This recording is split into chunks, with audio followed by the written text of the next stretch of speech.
안녕하십니까. 여의도 24시입니다. 여러분들 오늘 이 시간에는 제가 특별하게 주제를 말씀드리지 않아도 어떤 걸 얘기할 것인가 아마 짐작하실 겁니다. 바로 한동훈 전 대표의 정계 복귀에 대해서 얘기를 해보겠습니다.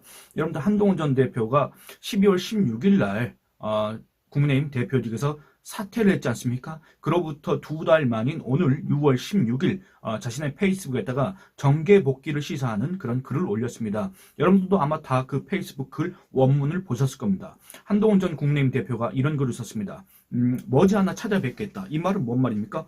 머지않아 찾아뵙는다는 거는 뭐 한동훈 전 대표가 뭐 일일이 찾아다니면서 무슨 새해 인사를 하겠다는 게 아니지 않습니까? 이제 이 윤석열 대통령의 이 탄핵 심판 이런 것들이 거의 막바지에 다다랐다는 점, 그리고 또 그게 만약에 끝난다고 할 경우에는 사실상 조기 대선이 열릴 가능성이 크다는 점, 그리고 또 지금 현재 이 조기 대선 전국을 앞둔 상태에서 이 보수라고 해야 될까, 우파라고 해야 될까, 또는 반 이재명 전선이라고 해야 될까, 여기에 마땅한 구심점이 지금 없지 않습니까? 이 상황에서 한동훈 전 대표가 다시 복귀를 해서 자신의 목소리를 내겠다. 그리고 또 자신만의 정치를 하겠다. 왜냐하면 여러분들 2023년 12월 말 이 한동훈 전 대표가 국민의힘의 비상대책위원장으로 갔지 않습니까? 그때는 분명히 윤석열 대통령이 사실상 임명한 그 비상대책위원장이었습니다. 물론 그 비상대책위원장을 하면서 이 김건희 문자 익십을 하면서, 그리고 또 이 용산의 그런 압박이라고 해야 될까? 이런 공천 개입성 그런 것들을 갖다가 배제하면서 거리가 멀어졌고 그 사이가 틀어졌고, 그래서 사실상 이 총선 기간에 사실상 한동훈표 정치를 했다, 그렇게 평가할 수 있지만 어쨌든 그 시작 발단은 이 윤석열의 임명이었기 때문에 그거는 정말 온전한 한동훈표 정치라고 볼 수 없다. 그러면 또 한동훈 전 대표가 7월 23일 날 전당대회를 통해서 국민의힘의 당권을 쥐게 되지 않습니까? 그야말로 63%에 달하는 이 당원들과 민심의 지지에 힘입어서 국민의힘의 당대표로 돌아왔습니다. 그래서 이제 정말 한동훈표 정치를 할 거를 기대를 했지만 사실상 그때도 이 아주 윤석열 대통령이라고 하는, 또는 용산이라고 하는, 또는 김건희라고 하는 그런 암초라고 해야 될까, 대형 악재라고 해야 될까, 왜냐 연이어서 용산발 악재가 터지지 않습니까? 그걸 방어하는데 급급했고, 이 와중에 이 당의 지지율 이런 것들을 갖다가 지키는데 급급했고, 그 와중에 김건희 씨 논란, 명태균 의혹 이런 것들이 터져 나가면서 사실상 한동훈만의 어떤 정치, 한동훈표 정치 이런 것들을 보여주는 데는 한계가 있었다, 이렇게 평가를 할 수가 있습니다. 그 마지막 뭐라고 해야 될까, 대미라고 하면 너무 긍정적으로 표현하는 거긴 한데 어쨌든 그 마지막이 뭐였습니까? 바로 계엄 아닙니까? 계엄, 윤석열의 계엄.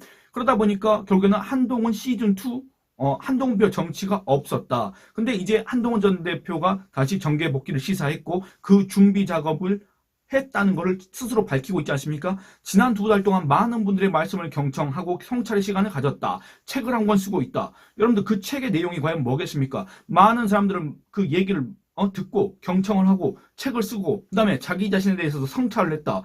내가 비상대책위원장을 하면서 어떤 점들을 실수를 했을까? 그리고 또 당대표를 하면서, 그리고 이 계엄 사태에 있어서는 또 어떤 점들을 좀 미숙하게 처리를 했을까? 이런 것들에 대해서 분명히 반성을 했을 겁니다. 그런 것들을 갖다가 반면교사 삼아서 이 책에다가 과연 앞으로 대한민국은 어떻게 나아가야 될 것인가? 과연 이 대한민국을 바꾸기 위해서는 이 한동훈표 정치를 어떻게 실현해야 될 것인가, 이런 어떤 방법론적인 얘기들을 적지 않겠느냐, 이런 생각이 든다 그 말입니다. 그래서 비로소 이제 한동훈 전 대표가 복귀를 하게 된다면 한동훈 시즌3가 되지 않습니까? 이제야 비로소 정말로 한동훈표 정치를 우리 유권자들한테, 국민한테, 그리고 또 심지어는 한동훈 지지층이 아닌 다른 유권자들한테 이걸 갖다가 피력할 수 있는, 역설할 수 있는 그런 기회가 되지 않을까, 그런 생각을 해봅니다. 정말로 잠깐 또 옆뒤로 새는 것 같긴 한데 그런 분들이 있습니다. 이 제 유튜브 채널 그 게시판에 들어와 가지고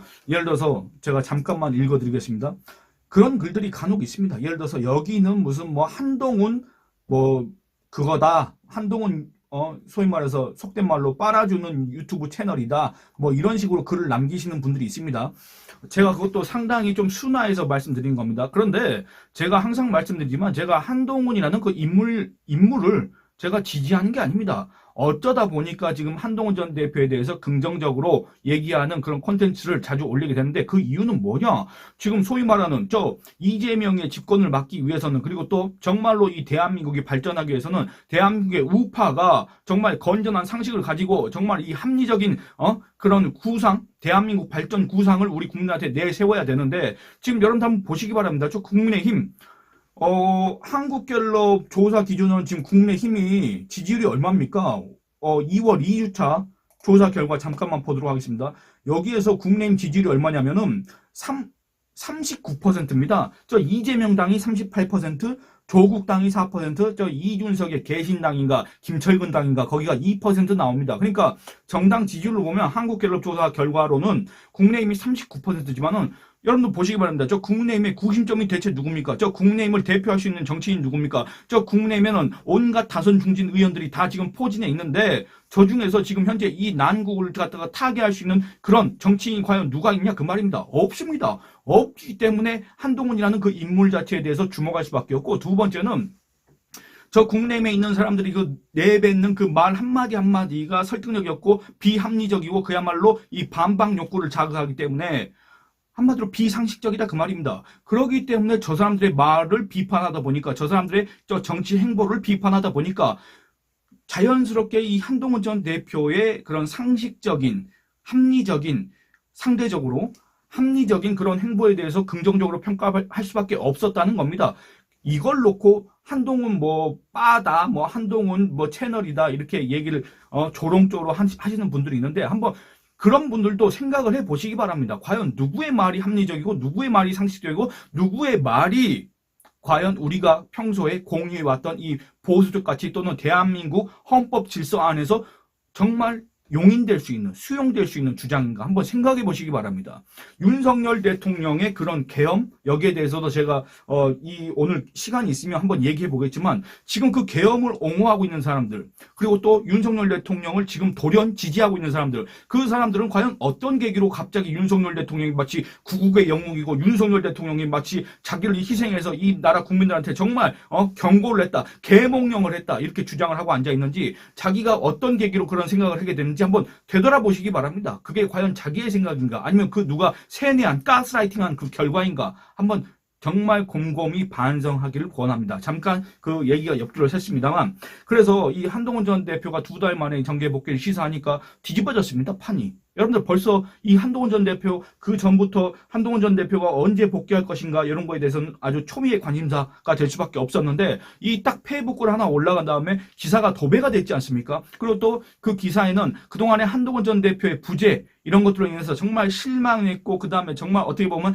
패배주의에 휩싸여 있었고 절망감을 느꼈던 정말 이 나라가 어떻게 될 것인가 정말 이 대한민국의 보수 또는 우파 정치는 어떻게 될 것인가 정말 이 대한민국은 저 이재명한테 넘어갈 것인가 라고 이렇게 노심초사했던 그 국민의힘의 지지층에 관심을 받고 있습니다. 그 관심이 긍정적인 관심도 있고 부정적인 관심도 있습니다. 긍정적인 관심은 정말 돌아오기를 바랐다. 그리고 또 부정적인 거는 한동훈은 절대 안 된다. 한동훈은 배신자다. 이런 댓글들이 정말 많이 달리고 있습니다. 그야말로 쇄도하고 있는데 어쨌든 긍정이든 부정이든 간에 이렇게 관심을 받는 정치인 그 정치인이 여러분들 정계 복귀 안 할 이유가 있습니까? 여러분들 조기 대선 전국이 열린다고 한다면 그 정치인이 조기 대선 전국에 참여 안 할 이유가 있습니까? 그 정치인이 이 조기 대선 전국에 참여해서 우리 국민들한테 자기만의 정치를 갖다가 피력하는 그런 기회 자체를 스스로 포기해야 될 이유가 있습니까? 그렇기 때문에 제가 그 전에 한동훈 전 대표의 이 정계 복귀는 기정사실이다라고 말씀드린 바가 있지 않습니까? 그런데 여기에 대해서 이제 소위 말해서 나름대로는 뭔가 이 정치적인 조언을 한다는 형식을 빌려서 발작을 하는 또는 반발을 하는 그런 세력들이 있습니다. 당연하게도 이 국민의힘 안에 그런 세력들이 있습니다. 그 대표적인 사람이 바로 윤상현입니다. 윤상현이 오늘 뭐라 그랬냐 이렇게 얘기를 하고 있습니다. 지금은 한 전 대표님의 시간이 아니다 이렇게 얘기를 하고 있습니다. 지금은 한 전 대표님의 시간이 아니면 지금 복귀를 하지 않으면 조기 대선도 안 되고 그 다음에 조기 대선을 통해서 이 정계 개편이 이루어지지 않습니까? 그 조기 대선에 나간 국민의힘 후보를 중심으로 다시 그 보수 진영이라고 해야 될까? 우파 진영이 개편될 수밖에 없지 않습니까? 요 기회에 참여하지 않는다고 한다면 앞으로도 한동훈의 시간은 오지 않습니다. 여러분들. 그거 아니겠습니까? 그러니까 결국에는 이 윤상현의 발언은 한동훈을 정말 생각해서 지금은 아니다, 시기상조다 이런 얘기를 하는 게 아니라 그냥 원천적으로 한동훈의 정계 복귀를 차단하고자 하는 그런 속셈 의도를 드러낸 것이다. 이렇게 얘기를 할 수가 있습니다. 윤상현 이런 얘기를 합니다. 한 전 대표님이 떠난 그 시간 동안 우리 당은 모진 비난과 질책을 온몸으로 받아내며 이렇게 얘기를 하고 있습니다. 국민의힘이 모진 비난과 질책을 받은 이유가 뭡니까? 한번 생각해 보시기 바랍니다.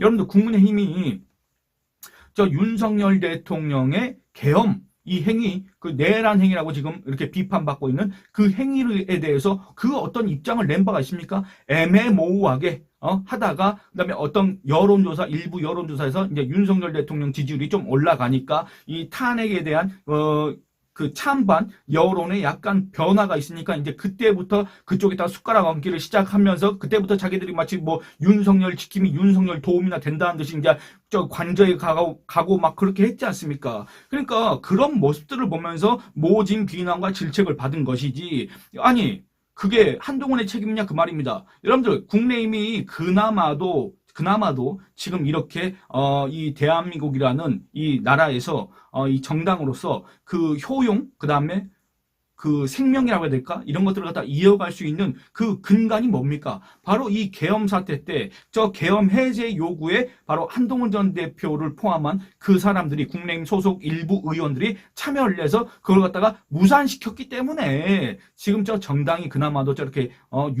존속되고 있는 거 아니겠습니까? 근데 그걸 모르고 지금 이렇게 또 책임을 전가하고 책임을 돌리고 있고 적반하장식으로 이런 주장을 하고 있다 그 말입니다. 과연 이게 그 누구한테 설득력이 있겠습니까? 과연 이게 어떤 사람들 귀에 들어갈 수가 있겠습니까? 그래도 당을 지키겠다는 일념으로 새로운 기회를 만들겠다는 희망으로 온갖 수모를 견뎌내며 버티고 싸워왔다 이렇게 얘기를 하고 있는데, 글쎄 여러분들 이거 솔직히 반박할 가치가 있겠습니까? 그러면서 한 전 대표께서 지금 나서시면 당의 혼란을 불러올 뿐이다. 조금씩 기력을 회복해가는 우리 당의 무거운 짐을 하나 더 얻는 결과를 가져올 뿐이다. 탄핵 인용이라는 잘못된 신호를 국민께 줄 수 있고 대통령의 시간을 빼앗는 것일 수도 있다.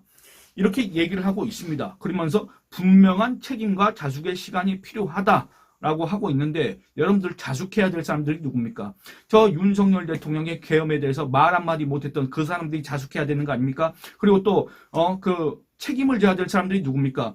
윤석열 대통령이 저렇게 독단적인 그런 행위를 할 때 그 친윤이라고 하는 자들이 말 한마디 못하고, 친윤이라고 하는 자들이 어떤 정무적인 조언도 제대로 못하고, 그 전에 계엄이 있기 전에 이 김건희 씨 문제, 명태균 의혹 이런 것들에 대해서도 말 한마디 제대로 못했던 이 윤석열 대통령의 어떤 정무적 조언을 갖다가 하지 못했던 그 친윤들이 책임을 져야 되고, 그 친윤들이 자숙의 시간을 가져야 되고, 그 친윤들이 지금 어떤 정치적인 활동을 갖다가 안 해야 되는 거 아니겠습니까? 그 친윤들이 지금 현재 그나마도 국민의힘이 있게 한, 그나마도 국민의힘이 정당으로서 그 효용을 유지할 수 있게 한 한동훈 전 대표의 이런 정계 복귀를 갖다가 방해하는 듯한 또는 거부하는 듯한 이런 행보를 갖다가 안 해야 되는 거 아니겠습니까? 그야말로 이런 것들을 보면은 참 저 당은 이념도 없고, 저 당은 정말 이 민심도 제대로 모르고, 저 당은 다선 중진야원자들이 정말로 정무적인 감각도 떨어지고, 대체 뭘 위한 정당인가? 대체 무엇을 하고자 하는 정당인가? 대체 그 어떤 가치를 지키고자 하는 정당인가? 대체 어떤 민주적인 가치를 갖다가 표방하는 정당인가? 의심이 들 수밖에 없다 그 말입니다. 그래서 이런 사람들이 모여있는 국민의힘, 그리고 또 지난 2달 동안에 아무런 목소리도 내지 못했던 국민의힘, 그리고 또 권성동 원내대표, 그리고 또 비상대책위원장 권영세, 이 권권체제 있지 않습니까? 이 권권체제 안에서 대체 뭘 했는지도 모르는, 대체 존재의 의미, 존재의 가치 이런 것도 희미한 정당이 왜 한동훈의 정계 복귀를 저렇게 극도로 거부하는가? 거기에 대해서는 충분한 이유가 있을 겁니다. 왜 그렇습니까? 여러분들, 한동훈이 정계 복귀를 하는 순간, 그리고 또 한동훈의 지지율이 올라가는 순간 그야말로 일대 격변이 일어날 수밖에 없기 때문에 여기에 나와 있습니다. 한동훈 전 대표가 지금 나서면 당의 혼란을 불러올 뿐이다. 당이라는 건 뭡니까? 친윤 기득권 세력들이, 윤석열 대통령의 계엄을 옹호하고 있는 그 세력들이 당연히 혼란스러울 수밖에 없고, 저들의 실체, 저들의 실력, 저들의 민낯이 드러날 수밖에 없지 않습니까? 그렇기 때문에 자기들 어떤 기득권이 해체되고 기득권이 무너지기 때문에 그거에 대해서 거부감을 느끼고 있고, 그걸 갖다가 이렇게 적극적으로 표출하고 있는 것이다 라고 생각할 수밖에 없지 않습니까? 그래서 한동훈의 정계 복귀를 기대하는, 한동훈의 정계 복귀를 고대하는 분들이 많이 계실 것 같다. 이런 생각을 해봅니다. 그리고 또 한편으로는 이 한동훈 전 대표가 과연 어떤 메시지를 들고 나올 것인가, 한동훈 전 대표가 썼다고 하는 그 책에는 과연 어떤 내용들이 담길 것인가, 그런 것들에 대해서도 상당히 관심의 대상이 될 수밖에 없을 것 같습니다. 영상을 마치려고 했는데 한마디만 더 덧붙이면은 정치인들이 책을 많이 씁니다. 근데 그 책에 영양가가 없습니다. 책을 읽을 가치가 없습니다. 예를 들어서 제가 이거는 저자명은 가리고 말씀드리도록 하겠습니다. 제가 얼마 전은 아니고 거의 한 1년, 2년 전에 기사를 쓴 건데, 대한민국 생존 전략이라는 책입니다. 이거 누가 썼냐면 이낙연이 썼는데, 그리고 또 그 전에, 이 내용 없습니다. 이거 제가 이 포스트잇까지 붙여가면서 제가 읽었지 않습니까? 그야말로 샅샅이 분석, 해부를 했는데 내용 없습니다. 국회의원 5번 하고 도지사 1번 하고 그다음에 국무총리까지 하고 집권 여당의 대표까지 했다는 사람이 쓴 책, 이 사람이 뭐 미국 가서 뭐 유학을 하고 뭐 엄청나게 대한민국의 미래에 대해서 고심해서 쓴 책, 아무런 내용도 없습니다. 그야말로 한 줄 한 줄 다 반박할 수밖에 없는 내용들입니다. 그리고 또 언급하기는 상당히 좀 불쾌하지만 이준석이라고 하는 자가 쓴 책 있지 않습니까? 뭐 거부할 수 없는 미래인가, 그 책이 있습니다. 그 책도 제가 지금 찾으려고 했는데 시간이 아까워서 안 찾았습니다만, 어쨌든 정치인들이라고 하는 자들이 쓰는 책의 그 수준이라고 해야 될까? 그리고 또 제목은 거창하지 않습니까? 대한민국 생존 전략. 근데 내용이 아무것도 없습니다. 그런데 한동훈 전 대표가 쓴다고 하는 책, 이미 뭐 완성했다고 하는 책, 그 책에 대해서는 상당히 그 내용이 기대될 수밖에 없고, 또 그 책이 나오는 순간 지금 이와 같이 제가 이렇게 샅샅이 분석을 하면서 여러분들하고 그 내용에 대해서 한번 얘기해 볼 기회를 가져봤으면 좋겠습니다. 예, 여러분들 이 영상은 여기서 마치도록 하겠습니다. 댓글 후원을 해주신 분한테 인사를 드리고 이 영상을 진짜 끝내도록 하겠습니다. 킹 HDH님께서 댓글을 후원해 주셨습니다. 그러니까 아마 HDH가 한동훈 전 대표 이름을 가리키는 것 같은데, 킹 HDH님, 그리고 신정혜님, 유유님께서는 또 두 번에 걸쳐서 댓글 후원을 해주셨고, 똥유님께서 또 댓글 후원을 해주셨습니다. 이 네 분께서 댓글 후원을 해주셨는데 정말로 감사합니다. 여러분들 좋아요 많이 눌러주시고 의견 많이 남겨주시고, 그 다음에 채널 구독과 영상 시청을 다른 분들한테 권유해 주시길 부탁드리겠습니다. 그러면 이 영상은 여기서 마치도록 하겠습니다. 감사합니다.